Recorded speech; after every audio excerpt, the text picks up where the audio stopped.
2026 FIFA বিশ্বকাপে নিজেদের প্রথম ম্যাচে সুইডেনের কাছে 5-1 গোলের বড় ব্যবধানের হারের পর কোচ পরিবর্তনের সিদ্ধান্ত নিয়েছে তিউনিসিয়া। সেই পরাজয়ের জেরে দায়িত্ব হারিয়েছেন সাবরি লামুশি। সোমবার 15 জুন এক আনুষ্ঠানিক বিবৃতিতে তিউনিসিয়ান ফুটবল ফেডারেশন লামুশির বিদায়ের বিষয়টি নিশ্চিত করে।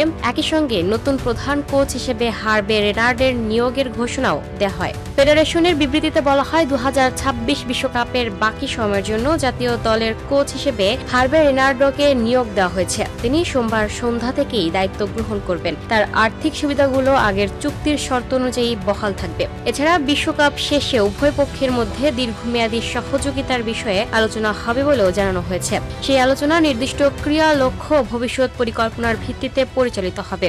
বিশ্বকাপের শুরুতেই বড় ধাক্কা খাওয়ার পর দ্রুত কোচ পরিবর্তনের মাধ্যমে ঘুরে দাঁড়ানোর চেষ্টা করছে উত্তর আফ্রিকার দেশটি। এখন দেখার বিষয়, অভিজ্ঞ রেনার্ডের অধীনে তিউনিসিয়া বাকি ম্যাচগুলোতে নিজেদের কতটা বদলে নিতে পারে। Lucky Akter, up to date news, Dhaka.